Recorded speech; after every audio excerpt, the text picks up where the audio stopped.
and welcome to today's webinar, Unlocking Your Home Equity and Other Loan Options. So thank you for joining us today. My name is Princess Escoto, the co-founder of the Brickstone Investment Group, and Micah Healis will be co-hosting with me today. Hi, Micah, and welcome. Thanks, Princess. Hi. So I'm excited to be here hosting another webinar with you. Been really looking forward to this one. You know how highly I think of Diana. She's one of the hardest working, smartest people I've met in the real estate space. And that's on top of just being an all-around awesome person. So super excited for today's webinar. But before we jump in, again, I'll just quickly mention a few housekeeping things. We're going to keep everybody muted throughout the presentation, but we'll do a quick Q&A at the end. Doesn't have to be quick.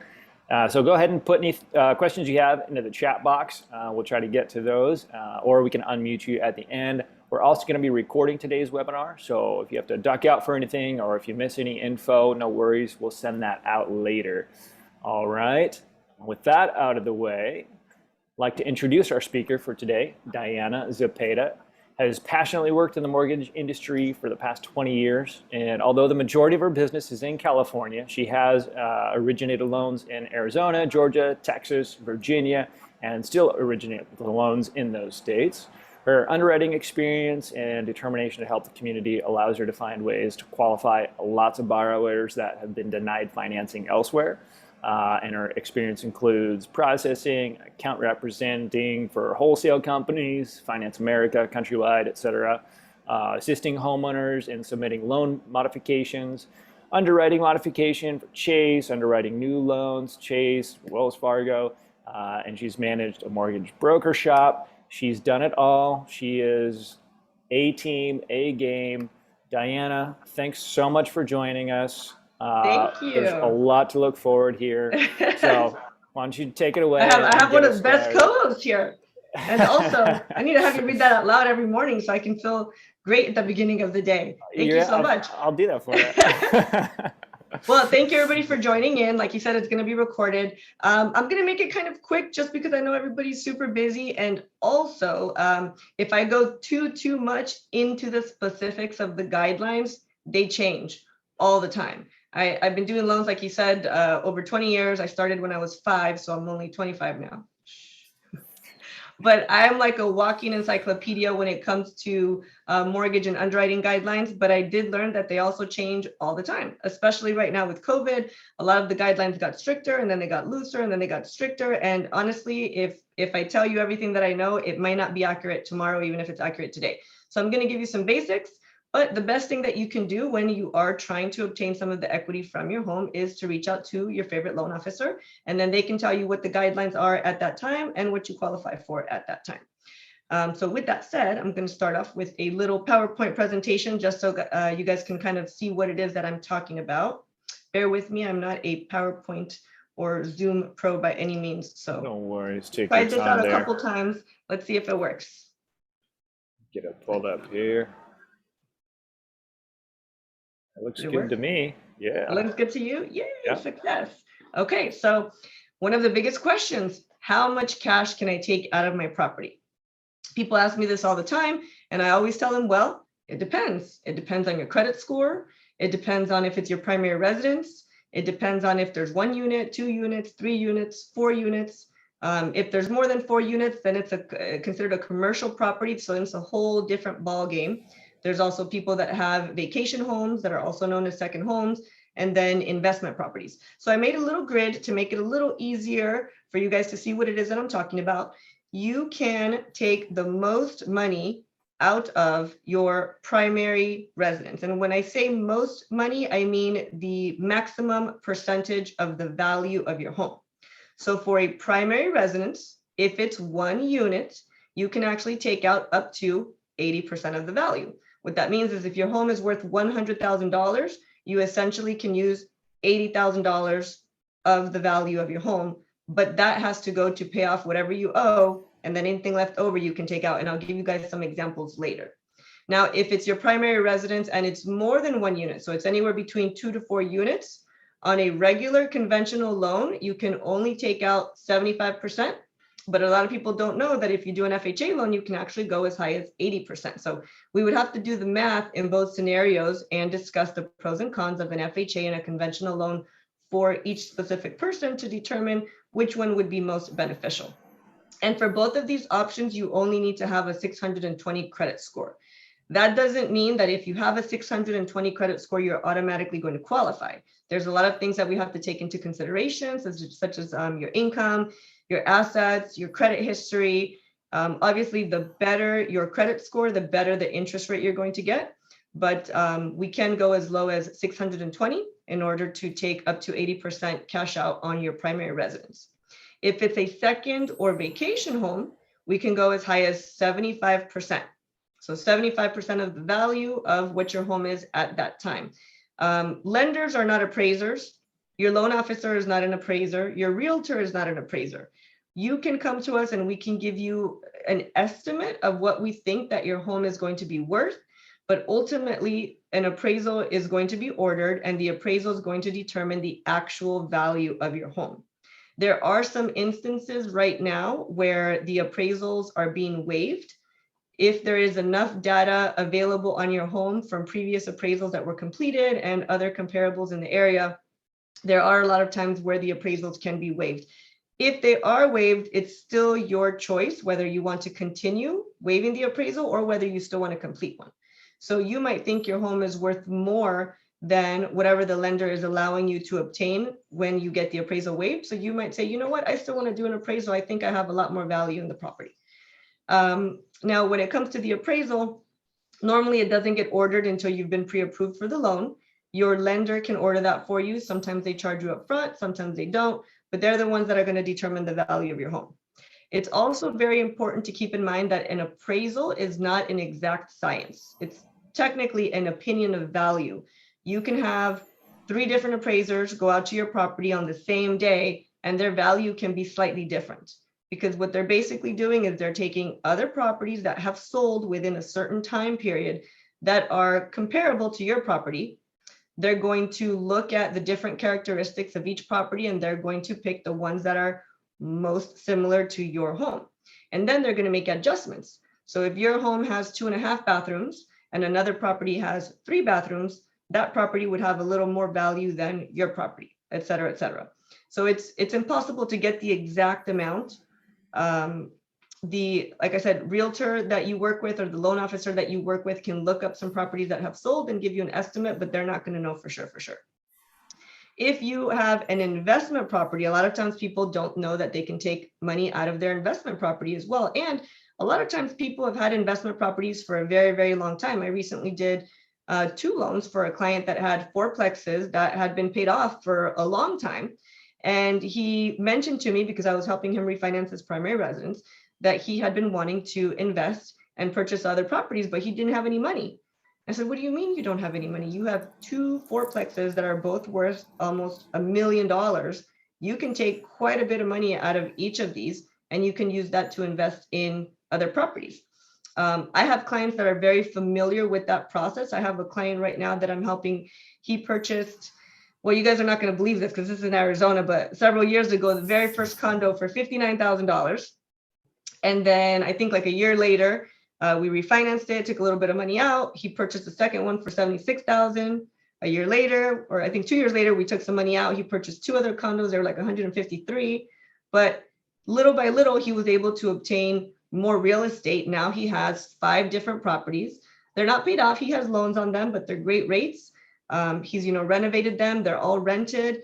And, he has good cash flow on all of those. So now he's looking to get into something bigger. He just messaged me last week and he was asking me if there was anything that he can invest in that had more units. So he was looking into buying maybe some 5 or 6 units. And I'm actually going to introduce them to you guys because he wanted to know more about the apartment complexes and how that works. He was under the impression that in order to be or have ownership in an apartment complex, he had to purchase the whole thing by himself. Well, I'm never going to have millions of dollars or, hundreds of thousands of dollars to put down on an apartment complex. And I said, well, you don't have to. And but he's very familiar with taking money out of his property. But like I said, my other client that had the 2 properties that were free and clear, meaning he had no loans on them, had no idea.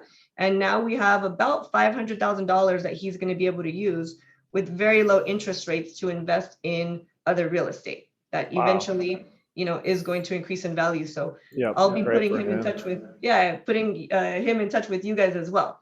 So on investment properties, you can take out up to 75% if it's a 1 unit. If it's a 2 to 4 unit, you can only take out up to 70%.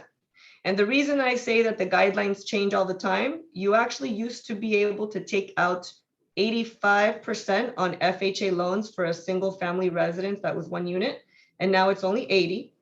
And also for investment properties, you used to be able to take out 75% for a 4 unit, and now it's only 70.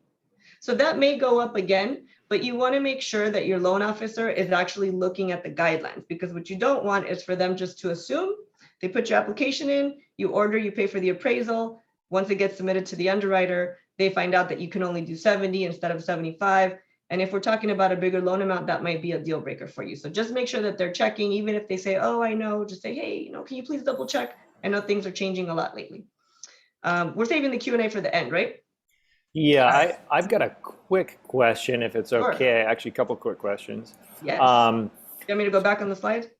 Sure, yeah. So question A is this percentage of max cash out, I'm assuming that's of my equity, right? No, that's a great question. And in a future slide, I actually made an example of what it looks like. Perfect. It's actually, and I never thought about it that way. So that's actually a great question. Sometimes when you've been in the industry for so long, you forget some of the things that are not common knowledge, right? So a lot of times when I'm talking to my clients, I try not to, but I'll use abbreviations or just mortgage terms that they have no idea what I'm talking about. So I always say, hey, if there's something that I talk about that you don't understand, just ask me and I can explain it a different way or give you more information on it. So when we're talking about the percentage, we're talking about the percentage of the value of your home.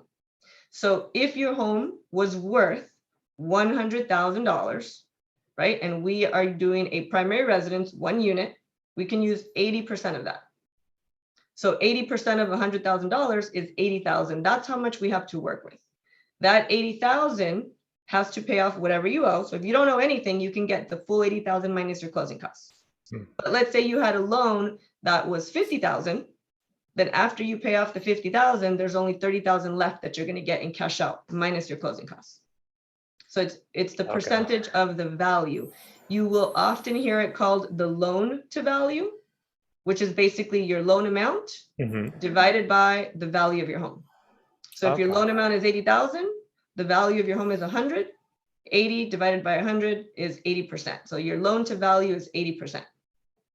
Okay, beautiful. Thank you. And then second question, and maybe you'll get into this later too, which is great, is does, thinking about other things that come into approval, does what you're planning to use the money for matter? And, are most people taking money out of their homes for other investments, or what do you come across?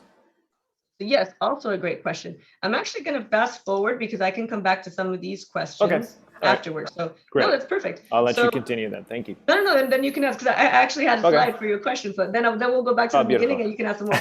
So what can I use the cash out for? So it actually does matter. It doesn't matter in every scenario. If you tell the lender, hey, I want to renovate my home, great. That's a great reason to use the money. Sometimes they will ask what it's for. Sometimes they won't. The biggest thing that I think they're looking for is if you're going to get yourself into other debt. Oh, I'm going to use this money to buy another property. And then it kind of depends on the lender. Some lenders might say, okay, well, what are you buying? We need to take this payment into consideration.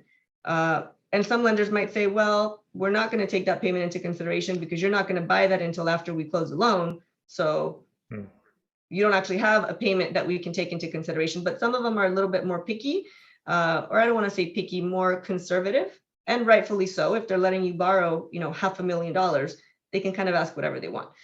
So if you tell them that you're going to buy another property, they might want to know how much the property costs, what the payment is going to be.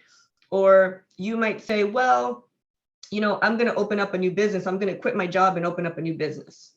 Well, now you've basically told them that you're going to quit your job, which means you're not going to have any income. You're going to open up a new business and they don't know if that's actually going to work or not.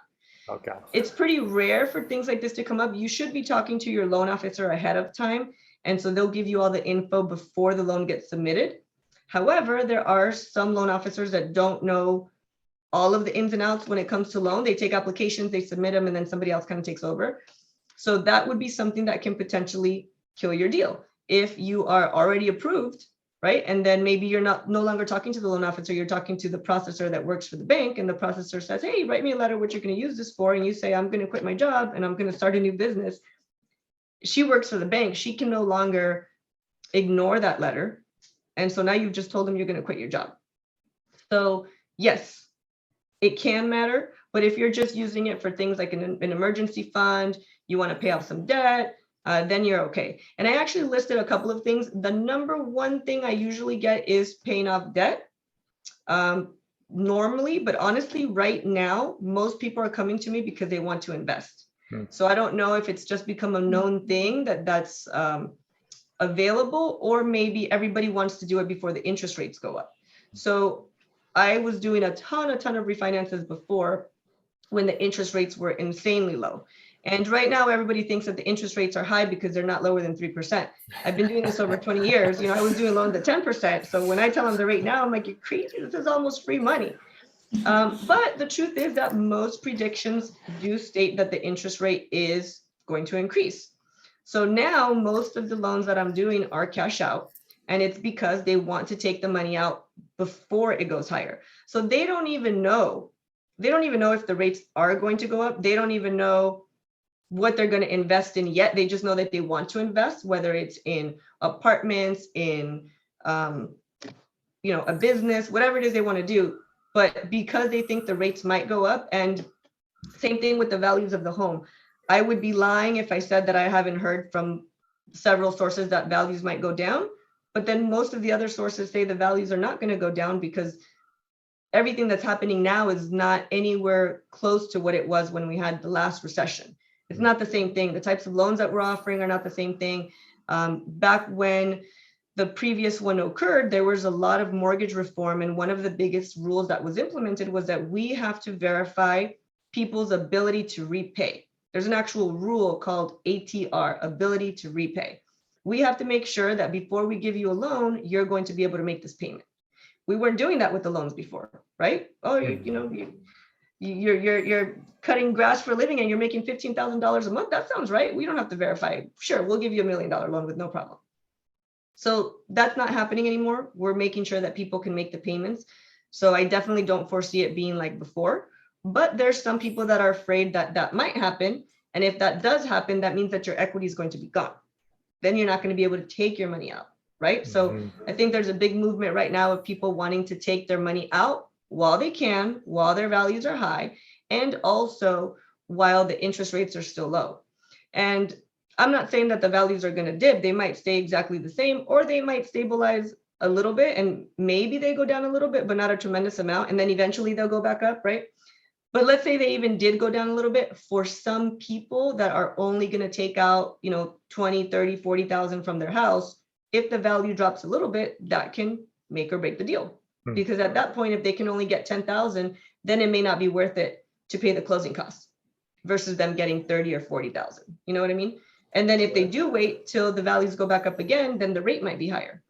So then now their payment's going to be higher. So personally, I do think that if you want to take money out for investment, I would do it now based on the predictions that I've been reading. But I don't have a crystal ball. I can't foresee the future. I don't know what the rates are going to do. I don't know what the values are going to do. All I know is that right now the values are there and the rates are low, and there's so many opportunities to invest with you guys. So I would definitely take advantage. Well, thank you. You just juiced up our Q&A. I think that was fantastic. No, it's the truth. It's the truth. I mean, it's a fact. The rates are low, the values are high. You can look it up anywhere on the internet. Nobody's going to say, oh, the values are so low right now, or oh, the rates are so high. So it's definitely a good time. Right. So a lot of people are using it for investments. A lot of people are using it to pay off debt. So they might say, well, Diana, I have a lower interest rate right now. I don't want to refinance and get a higher interest rate because now the rates are higher than what I had before. And sometimes that makes sense. I do the math and sometimes that makes sense. But there's some people that have a lot of debt. Well, those credit cards that you have, their interest rates are anywhere between 14 to 29%. And I don't know if you know this or not, but a lot of people don't check the rate on their credit cards. They only know what the rate was when they got it, but they don't know that if you default, it goes up to a higher rate most of the time. So a lot of people have credit cards where their interest rates are in the 20s, or they have a car loan that's in the 20s. So if you add up a lot of that, if you're able to consolidate that into your mortgage, yes, now you're spreading it out over 30 years, but you're saving so much money per month. So then you can actually do something with all that extra money that now is not going to all of that interest for your credit cards. So it's not just a black or white scenario where you say, is my payment increasing or is my payment not increasing? I have a couple presentations and I can go very much into detail with people that have this scenario where they have debt, where even if we're raising the interest rate on their mortgage loan, it still makes sense to do this because now they can pay off their debt, they free up extra money, and then they can also do an investment, because a lot of times they don't qualify for an investment because they have all this debt, right? So they can pay off the debt, they can improve their credit, and now they can get a better investment. And then now their monthly payment is low, so they can save more money to make more investments with you guys. So Wow. it's not the right scenario for everybody, but it's definitely something that I would explore. And then also for renovations, people want to remodel their home, but they don't have enough money to do that. They want, a new bathroom, they want to do new flooring, maybe they have to redo the roof. There's a lot of maintenance that sometimes if you do it up front will save you money in the long run, such as roof repairs, right? Sometimes the insurance is not going to cover it if it's not that bad, but it's really, really needed. And if you wait too long, eventually you might need it like an entire new roof because you waited too long. And then if the insurance doesn't cover it, then you're not going to be in a very good situation. So it's also a good time to maybe take a peek around your home and see if there's anything else that needs to be fixed ahead of time before it's a bigger problem. Redoing the piping right now while you have the value. And then there's a lot of people that are making additions to their home. They're adding additional units in the back, maybe extra square footage, different things like that. And then of course, there's always parents or family that want to help kids with their college fund, that want to help with the wedding, that want to help with the quinceañera, other purchases. You have to compare what you would be paying for these other things with the loans that you would be getting that is not your mortgage. Because remember, if it's your primary residence, you also have a little bit of a tax benefit.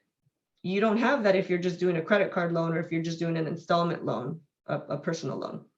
And then also an emergency fund. A lot of people don't know what's going to happen with their jobs, right? COVID is not 100% over. So if anything happens and you're not able to work, if you get in any type of an accident, if you don't have the right insurance to cover you, it's always nice to have several months of your mortgage payment just set aside so that you know that you'll never have to worry about it. But you have to be one of those people that can put it aside and is not going to spend it. Because there's some people that tell me, Diana, if I take the money out, I'm going to buy things and then I'm still not going to have an emergency fund. And now I'm going to owe more money on my house. So you have to know if you're going to be able to, to do this correctly. And then cleaning up your credit. There's a lot of clients that I have that have a lot of collections, a lot of charge-offs. There are things now where maybe the creditor is not coming after them to pay them, but they're still affecting their score. Well, there's a lot of things that are affected by your score. Your car insurance sometimes is affected by your score, not all the time, but sometimes. Your homeowner's insurance sometimes is affected by that. Your credit card rates. There's a lot of credit cards that actually will re-pull your credit throughout the process of you having the credit card account. And if your credit drops a lot, they'll increase your interest rate. Your car loan interest rate would be higher. So there's a lot of things that are affected by having credit that is not good. So if you have the ability to take this money out to pay off some of those things and not have to worry about them again, it's also a good time to do so. There are some collections where the creditor just forgets about them. They write them off, and you'll see something on your credit report that says profit and loss, or I forgot what else they charged off. It'll say charged off, which basically means they're not trying to collect it anymore. But a lot of times people don't know that just means that they sold it to a collection agency. So they'll sell it to a collection agency for pennies on the dollar sometimes, And then now all of a sudden that collection agency is going to come after you. Now you're going to have a new derogatory item on your credit, and they're going to start trying to pursue money or getting money from you. Sometimes they leave it at that. Sometimes they sue you. I have clients that have had judgments from credit cards where they take them to court and they win and they get a judgment. And then all of a sudden they start garnishing their wages. So I'm not just talking about collections when it comes to credit cards. You can have a judgment from some type of court situation, from tickets, from judgments, from other things. So you can use the proceeds from the cash out on your home to pay off some of these things as well. And then now I'll go back to you because you had another question. This was just me answering the one question you had. No, I think that was my second question. But like I said, I think now I have 10 more. But so okay, we'll save that for later. Okay, sounds good.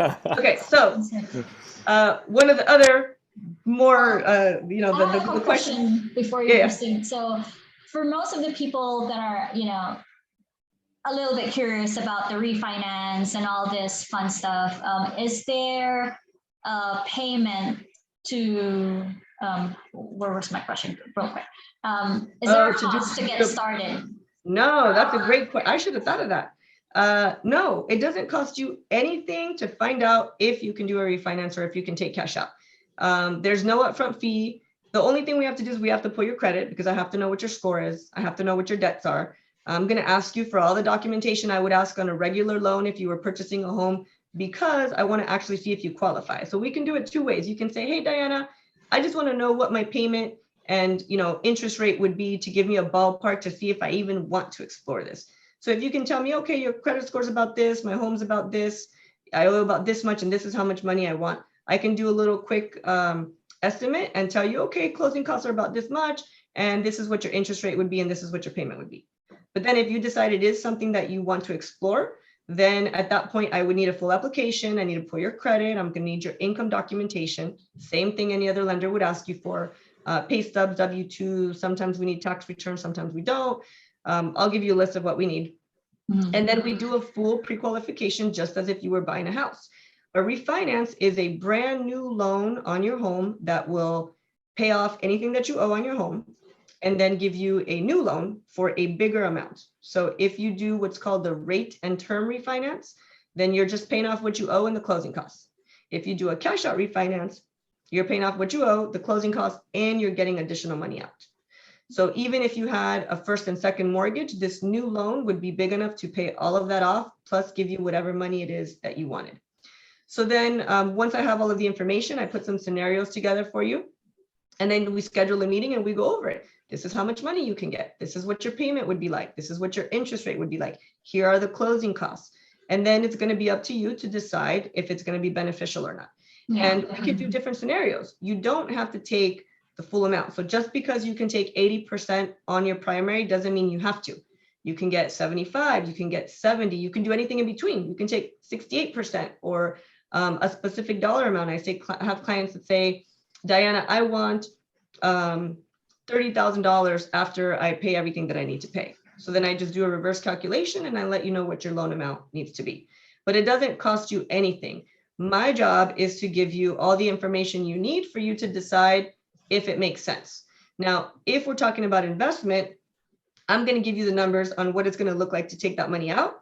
And then you guys are going to give them the numbers on what it's going to look like to invest in whatever investment opportunity they want to invest in. And then, because we have such good communication, we can go back and forth and help them do the math and say, okay, it's costing you this much. You're going to make about this much. This is what your profit would be. Yes, it makes sense, or no, it doesn't make sense. For most of the people, they're going to see that it is going to make sense, but there are going to be a few that maybe they're going to pay more than what they would gain on the investment. So, right, if it's somebody that has really low credit, their interest rate might be too high and it might not make sense for them at that time. But if it's really something that they want to do and they have, bad credit and they have a lot of equity, then this is one of those times where maybe we do take money out anyway. We take a little bit of a higher rate. We pay off all the things they need to pay off on their credit, give them a little bit of breathing room because now they're not living paycheck to paycheck because all their debt is paid off, improve their score.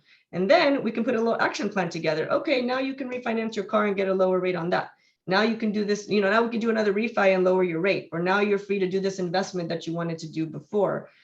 So every situation is going to be different. It doesn't hurt to explore and just find out what's available for you, because if you don't like it, you don't have to do anything. Nothing happens. I'm sorry, just a follow-up question. So with all the process that you mentioned, and it's a case-to-case, basis scenario, for a smooth sailing transaction of a refi, how many days are you expected to, get all those process completed? Because for most of the investments like ours, we offer at Brickstone Investment Group, we have a specific timeline when we need an investor to put that money or wire that money out, to the LLC account, right? So yes. in order to get started with the refi and have that all taken out, the cash out and all that fun stuff, how many days are you expected to have that completed on a smooth sailing transaction? So I would say I could be, okay, so I have some refinances that close in 3 weeks.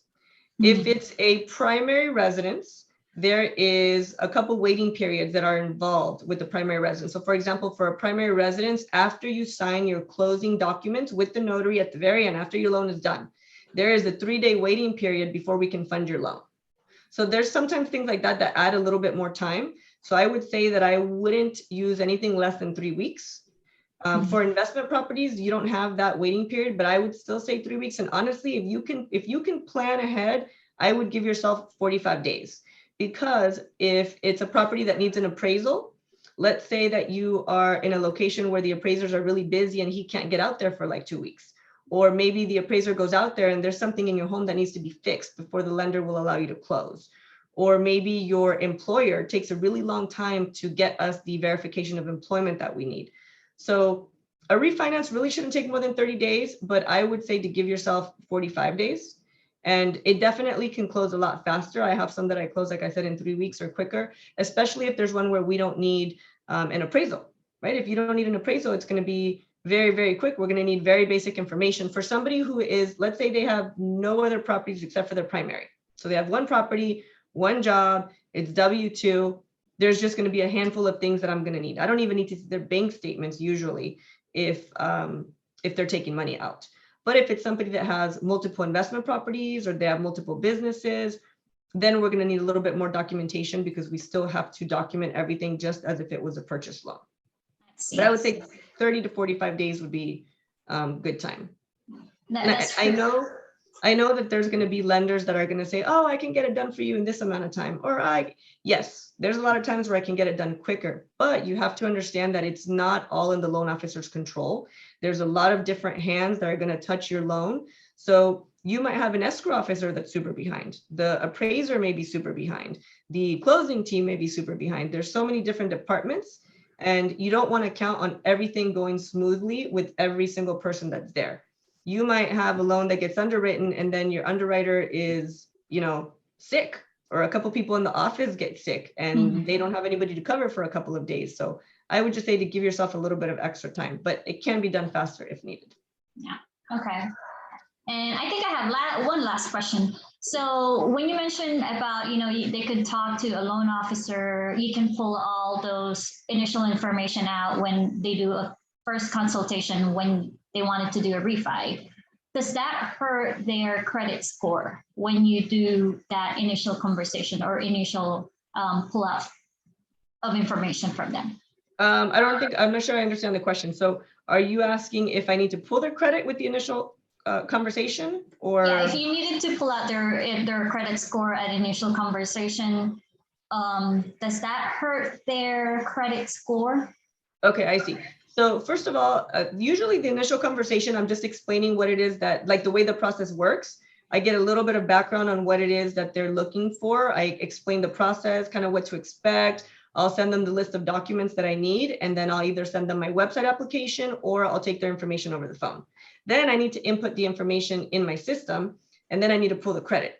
If they say, well, Diana, you know what? I know that I have a 780 credit score. I don't want you to pull it right now. Okay, no problem. I don't have to pull it right now. I can still give you an estimate on what the rate and payment is going to be and your fees, but I can't tell you if you qualify without seeing your credit score.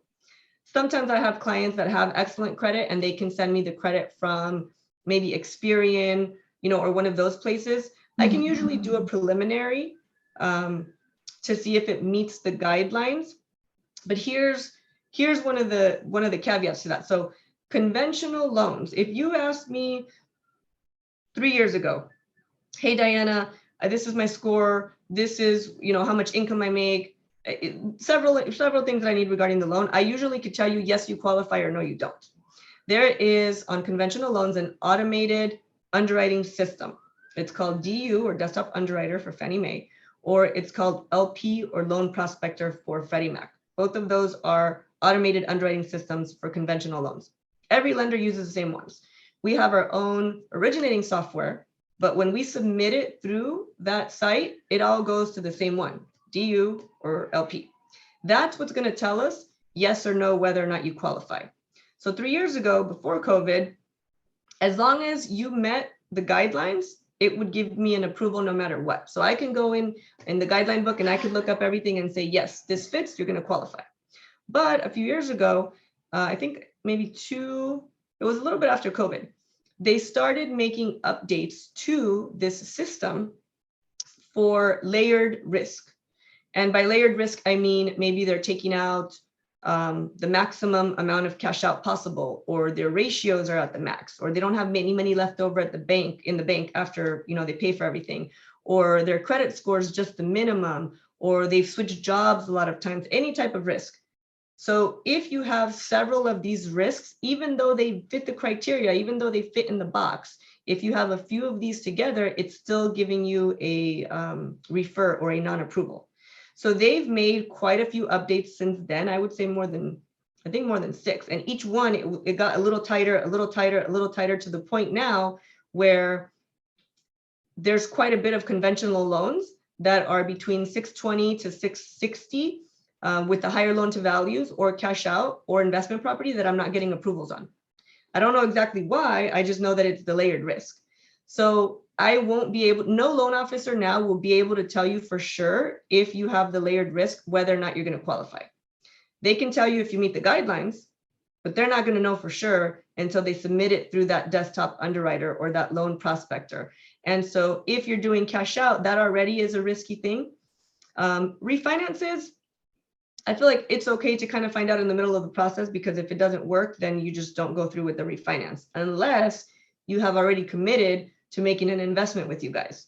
If you have, then you're not going to want to find out after you sign the contract that you can't get the money out anymore. So if you really, really want to know if you qualify, you need to have them pull your credit and run it through the system. And we can't run it through the system without pulling the credit. So we can give you an estimate. This is what your payment would look like. This is how much money you're going to get. This is what it's going to cost you, so that you can decide if it makes sense.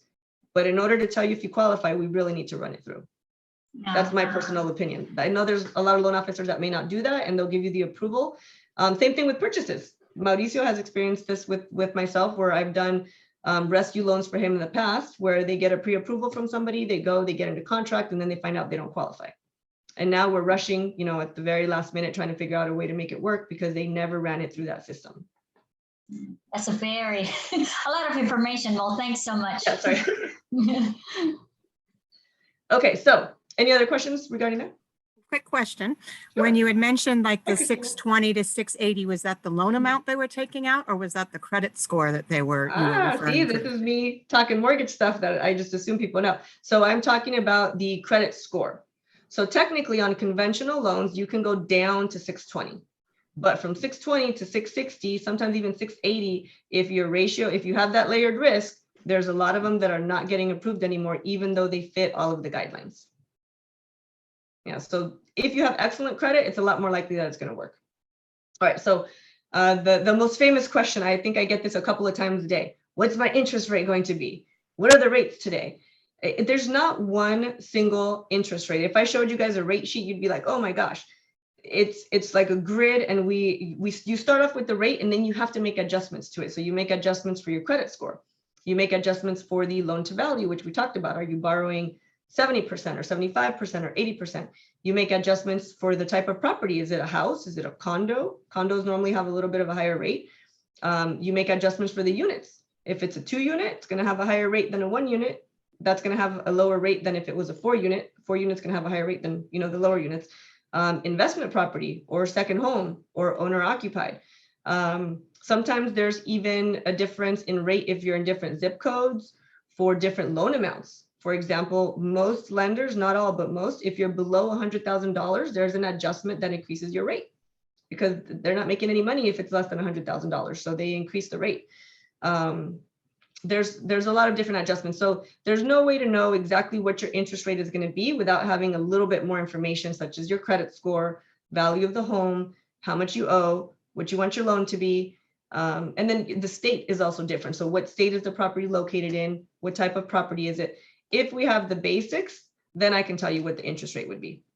And then same thing with the payment. I can't tell you what the payment is going to be unless I know what the interest rate is going to be. And even then I can only tell you the principal and interest.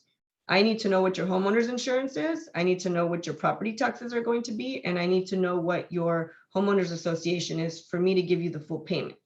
So a lot of times people will send me their mortgage statement because I asked for it. And then they want to know their full payment. I said, well, I need your insurance. Well, why do you need my insurance? It's included in my payment. I know it's included in your payment now, but your payment, your mortgage statement doesn't tell me how much your insurance is. So I don't know how much to include in the new loan. And insurance usually changes every year. Property taxes usually change every year. So I go as far as looking at what your insurance is now. I pull up the recent property taxes off of the most recent year from the county, and then I calculate what your actual payment is going to be. Any questions regarding that? No? Okay. So the answer is I don't know. I need more information. Yes. Okay. So this is a little bit of an example which answers one of your questions, Micah. Where is it regarding the value or is it regarding the equity? So if we were doing a primary residence, 1 unit, we can take out 80%. If the current value is 600,000 and you owe 300,000, I did a little calculation down there so that you can see how much money would be left over.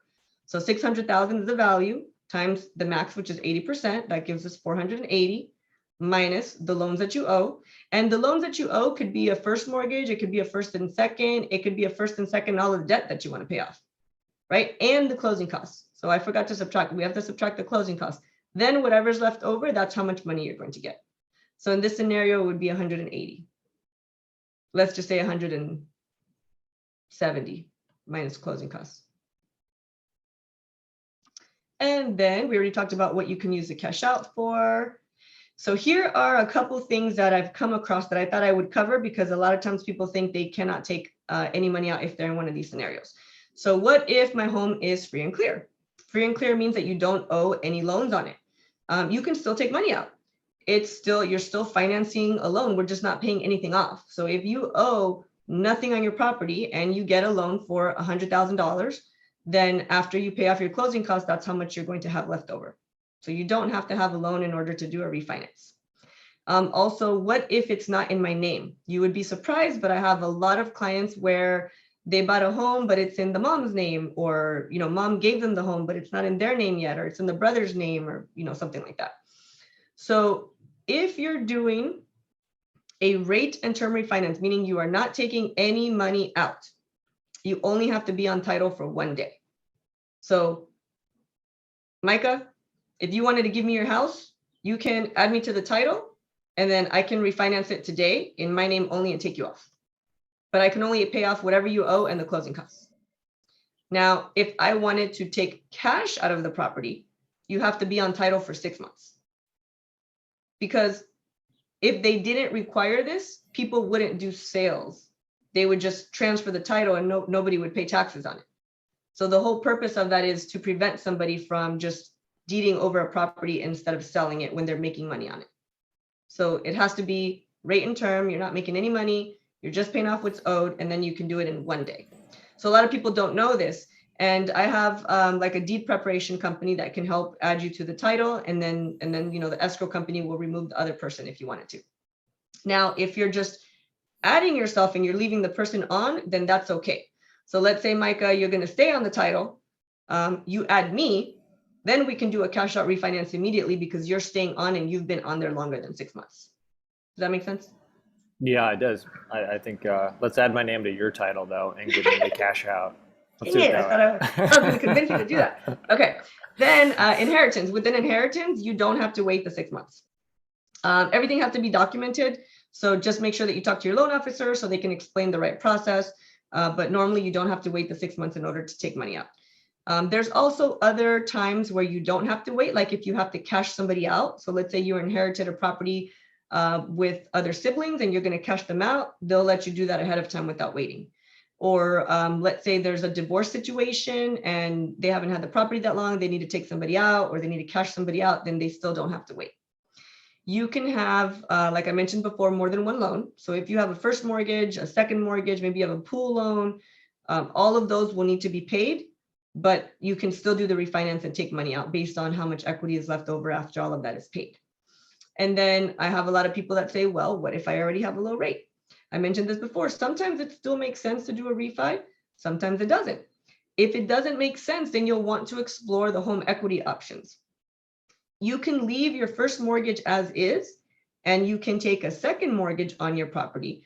You can do one that's called a HE loan, which is basically an installment loan. So let's say you owe 100,000 and you want to take out another 30,000, you get a second loan for 30,000 and you have set payments for whatever term they give you. Or you can do a HELOC, which is a home equity line of credit. It works similar to a credit card. So you get a line, or it's like a credit card sort of, but it's not a credit card. So you get a home equity line for 30,000, and then you can use it as you please, normally for the first 10 years. So you can take money out, pay it back, take money out, pay it back. And then at the end of the 10 years, you have 20 years left. Then it has whatever you owe at that time has to be repaid. So if you still owe the 30 will be amortized over 20 years. If you only owe 8 at the time, then the 8 will be amortized over the 20 years that are left. Every lender is different. They can have different terms. They might have requirements to take a certain amount out when you first open the line. There's some places that don't require you to take money out. Some of them have monthly fees or yearly fees. So you'll want to talk to your loan officer. And then also, if you're wanting to do one of those, I always tell people to explore credit unions because they often have good rates when it comes to that. And then I have a lot of people ask me, well, what if I don't qualify, right? They've already given me all their information. They really, really, really want to invest, but they don't make enough income, or they don't have a job at the time. So it's not only not having income, but maybe they're in between employment, or they just became self-employed and we can't use their income yet. You can have co-signers and co-borrowers on refinances. So you can have a co-borrower, which is somebody who's going to be on the loan and on the title with you. You can have a co-signer, which is somebody who's going to be on the loan with you, but they're not on the title to your property. This might be a person that maybe wants to invest with you in, one of your investments that you have, Mauricio, Micah, Ceci, but this person they're going to invest with, they don't want them on the title to their primary residence, right? But this person they're going to invest it with really wants them to take the money out because they're going to do it together. So they can be a co-signer for their loan on their primary so they can take the money out, and they don't have to be on title, which means they don't have any rights to the property. A lot of people don't know that you can do that. And you can have up to 4 people on the loan. So you can have an entire, mom, dad, 2 kids, or brother, sister. You can have 4 people on a loan so that you can qualify to take the money that you want to take out. The person also does not have to live with you. They don't have to be in the same state. I have clients that have, siblings that co-sign for them, and they are in a different state that they are. They're in Florida, and my clients in California, and they can still have somebody co-sign. We just have to take their debt into consideration.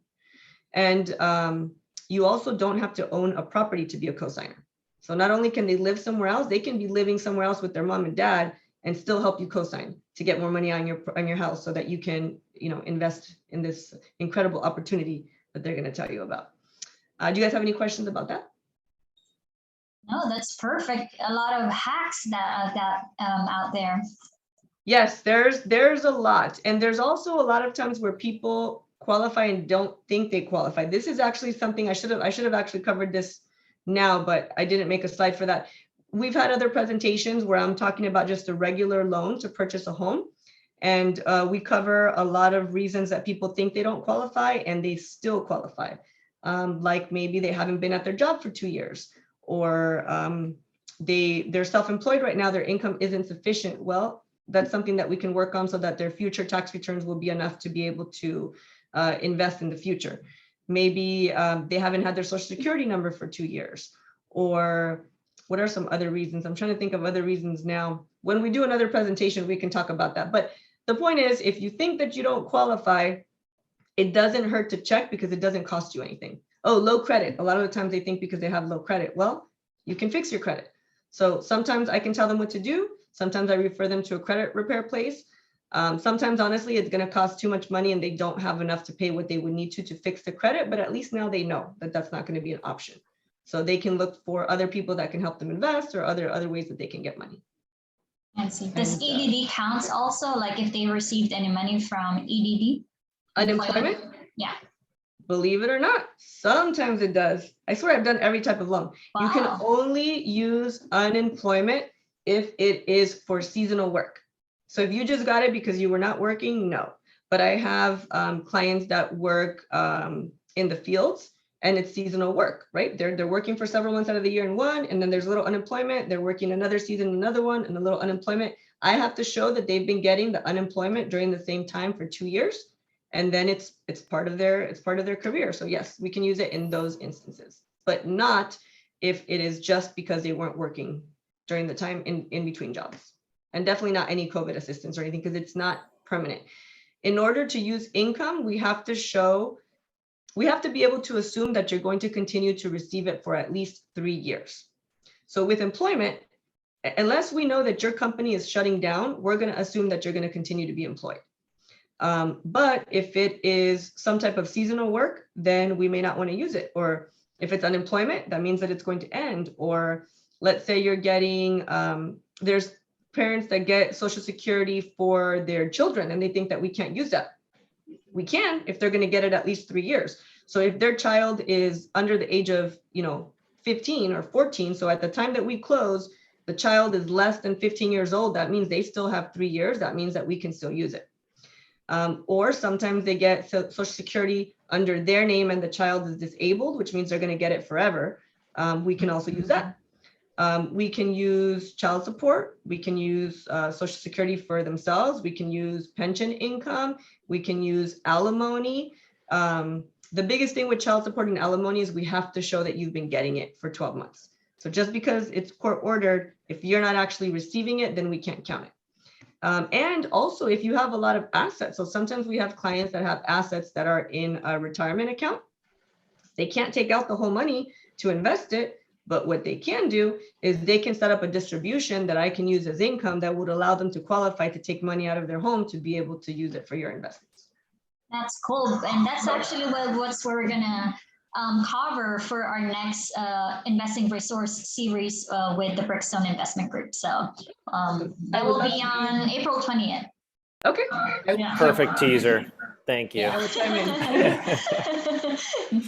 I'm sure I'll learn something also. So that's actually going to be really good for me because clients ask me about that all the time. I don't do, retirement as a profession. So there's a lot that I don't know. So it'll be good for me to know. The best thing you can do is educate yourself and just see what you can get. Yep. Perfect. So is there anything else more, Diana? Think we're good? I have a question.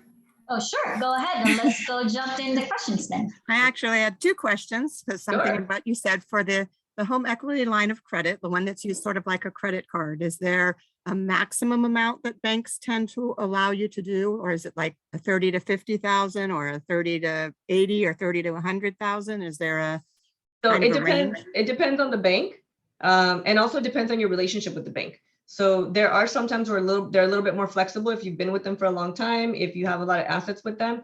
It also depends on the equity of your home.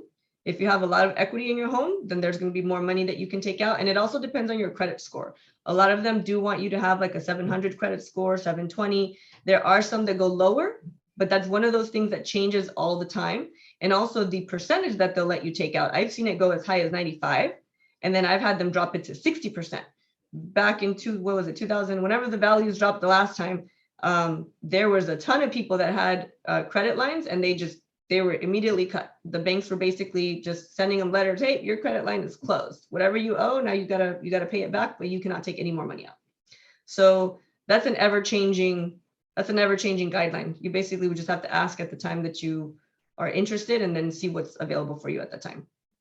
And then my second question, I think, was related to where you had hinted at that banks don't really want to loan out anything under 100,000 because it doesn't make them any money.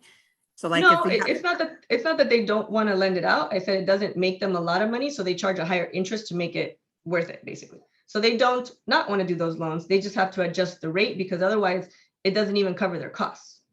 So they have to make it so that it at least is covering the, the cost that they're paying. And obviously there has to be some profit there as well. because there's some places where you can get them, not in California, but some places where you can find them under 100,000, but I haven't established relationships with them. So I wouldn't want to use my own money. I'd rather use a bank's money, but I haven't. I guess it depends on if it can still work with the higher interest rate the bank will charge because Exactly. So you just have to do the math at that point. So I've had some where they wanted to take out 80 and then we do the math and it's actually better to take out 101, right? So that we get a little bit of a better rate. And then sometimes it doesn't make that much of a difference because also when you're talking about a lower loan amount, you're paying less interest, period, right? So it may not be that big of a difference charging the higher interest rate. Now, when I talk about the $100,000, I'm talking about the $100,000 as a first loan on your house. So if your house is paid off and you take out less than 100, then you have one loan that's less than 100. But if you owe anything on your house and the new loan that you get is over 100, now you're already over 100. So I'm not talking about the equity. I just want to make sure that's clear. You could take out 20,000 in equity, but your loan amount could be over 100. So it's only if your first loan amount is less than 100, then it's an adjustment. And I'm not saying this goes for every lender because I haven't worked everywhere, but so far every lender I've worked for has had an adjustment. Some of them might be at 125, some of them might be at 75. It just depends on wherever it is that it makes sense for them. Thanks. Anything else? I think we're good. Micah, do you have any more questions? All right. Fantastic. Well, first I want to ask Diana, are you taking new clients at this moment? Just for anybody who's watching this video. Yes. Okay. Because I mean, guys, thank you for asking. Yeah, if you're watching this, I hope you're hearing how many insights Diana has and all the different ways that you can access money and how common it is for us to think we can't get money out, we can't get approved for this. Oh, I can't buy a home for this reason. I can't use money to get an investment for that reason or such and such. So if you just, it doesn't hurt to ask. It doesn't hurt to send an email, make a phone call. It doesn't cost you anything. Yeah, and there's so many more ways that we don't think, there's access to things that Diana has been doing this for a long time. Has been able to help tons of people. Even just, I didn't know about the seasonal work thing and how awesome is that people can buy homes who are seasonal workers and, don't have that established, every 2-week income. So actually, you're right. You just covered something that a lot of people don't know. Also, we were talking about just unemployment, but yes, most people don't think they can buy if it's seasonal because it's just such short periods. Yeah. Same thing with union workers. If they can have a ton of different jobs over the past 2 years, but they're union, so that's normal for them. We know that they're always going to have work. We can still do that as well. Okay. Yep. See, there you go. There's one more. Last question. Do you loan in states other than California?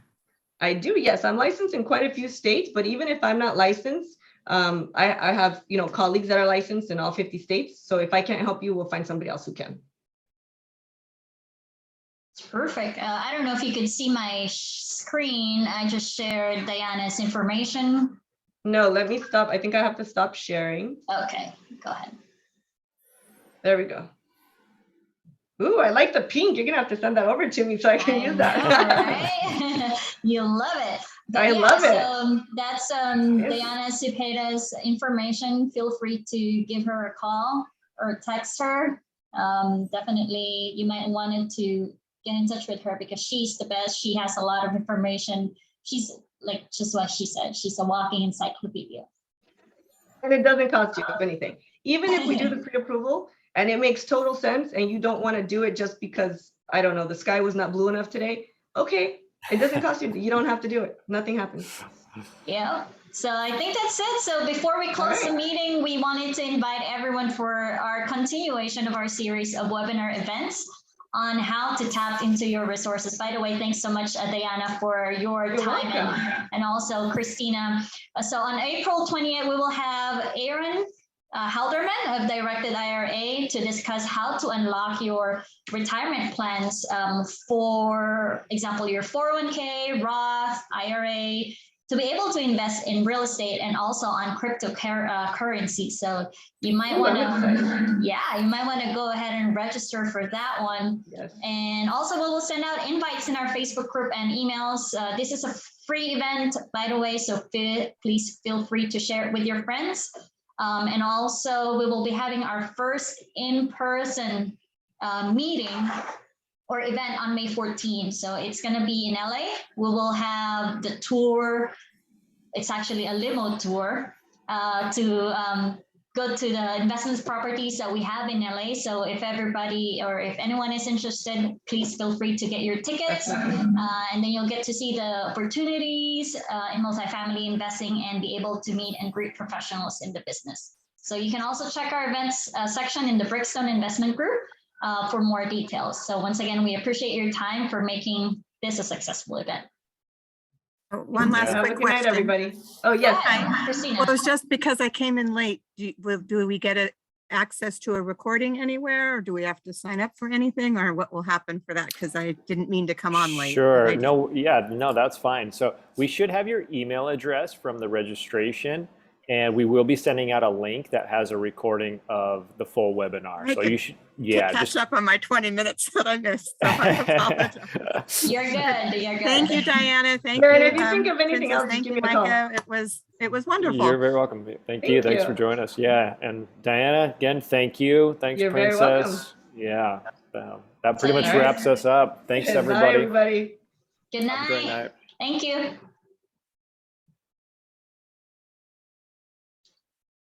Cool. Let me